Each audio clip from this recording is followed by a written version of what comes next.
Alhamdulillah pada saat ini kita bersyukur karena satu demi satu bukti itu terkuak, dan ini tidak lepas dari pertolongan Allah Subhanahu wa taala, Tuhan yang Maha Kuasa, bahwa perjuangan kita sedikit demi sedikit meskipun berat itu mulai menampakkan hasil. Kenapa saya bilang berat?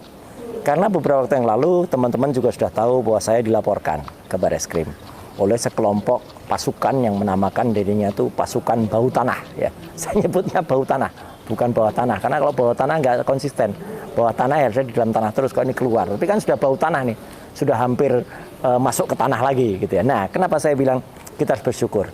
Karena meskipun awalnya mungkin teman-teman di Tempo itu agak-agak berat gitu ya mengeluarkan, tapi ya alhamdulillah mulai kemarin mereka mulai merilis ya di dalam bocor alusnya, yaitu Mas Pram, Mbak Cica, dan juga teman di sana ya, artinya Mas Abri, itu kemudian mengeluarkan rilisnya tentang FUFAFA. Dan ini ada yang menarik ya, luar biasa. Mereka kan selalu mendapatkan informasi A1 dari dalam. Sebenarnya saya pernah dengar informasi ini, tapi kan lebih bagus kalau misalnya ada institusi lain yang mengatakan. Sama seperti ketika kita juga menunggu sebenarnya teman-teman dari Fakultas Psikologi UI atau Universitas Indonesia untuk menemukakan penemuannya atau risetnya tentang FUFAFA. Dan Prof. Hamdi Luluk dan kawan-kawan itu juga sebentar lagi akan merilis. Dan ini kalau sudah merilis, maka bagus sekali ya temuannya. Nah, apa yang dirilis oleh Bocor Alus Tempo ini memang menarik. Karena kabarnya mereka dapat kabar bahwa 2 minggu yang lalu sebenarnya ketika ini heboh, ya itu kemudian sudah ada perintah untuk langsung ke BSSN. BSSN itu adalah Badan Cyber dan Sandi Negara. Itu institusi resmi negara yang biasanya memang selain dia memvalidasi kalau ada temuan, dan itu biasanya diandalkan oleh Kementerian Kominfo, dan juga diandalkan nantinya kalau misalnya ada penyidikan di aparat. Dan ternyata temuan dari BSSN ini mengejutkan. Karena apa? Karena Aquafa yang ada di Kaskus memang valid, itu adalah milik Wapres terpilih.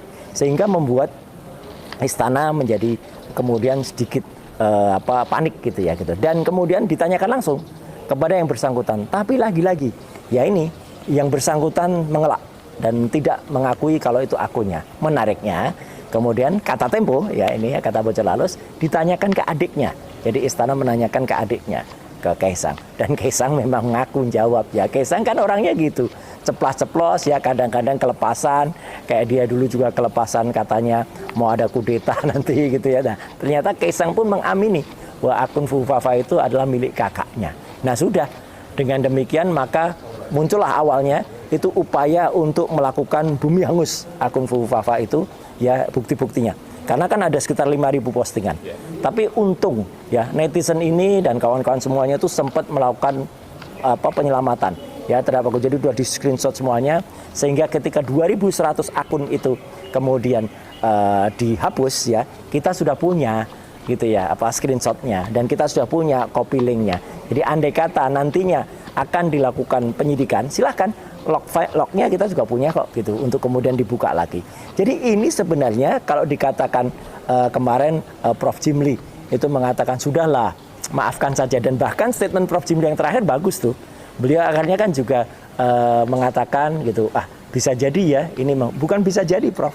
Memang ini 99,9% kalau saya katakan itu adalah milik Wapres terpilih gitu ya, FUFAFA ini. Tapi kan Prof. Jimli mengatakan itu kan sudah lama, sudah 10 tahun yang. Nah, ini saya pastikan bukan hanya kejahatan lama, tapi kejahatan penghapusan dari 2.100 posting itu adalah baru, dan itu bisa dicari lognya gampang. Tinggal panggil Andrew Darwis ya, itu CEO-nya Kaskus ya. Dan servernya kan ada di Indonesia, servernya kan ada di cyber. Jadi dengan mudah sebenarnya, dan itu baru seminggu yang lalu. Jadi sebenarnya bisa di-track itu. Dan yang kedua, kalau mau dicari bukti dia kejahatan barunya, penghapusan nama dia di akun GoPay, di OVO dan lain sebagainya. Itu kejahatan itu.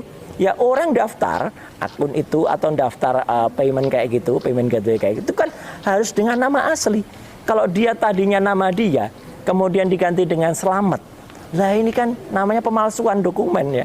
Itu harusnya menjadi bukti kriminal yang dilakukan lagi. Jadi setidaknya ada 2 alat bukti baru kriminal yang dilakukan oleh si orang ini ya, Wapres atau suruhannya. Kalaupun dia tidak ngaku ya, kalau itu ya sudah suruhannya saya kena. Kan pasti ada lah jejak digital itu tidak mungkin hilang. jejak digital itu akan ada. Maka ketika kemudian dilanjutkan dengan konon saya dilaporkan, justru nggak apa-apa. Saya justru senang. Kalau dilaporkan, maka polisi akan menggunakan yang namanya scientific crime identification. Harus menggunakan bukti forensik untuk menentukan siapa akun Fufafa itu. Dan itu clear, pembuktiannya harus si pelapor dulu.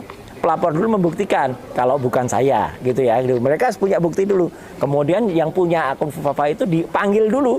Jangan kemudian dibalik, seolah-olah saya harus membuktikan dulu, kebalik itu logikanya. Jadi apalagi saya dilaporkan katanya menghina lambang negara.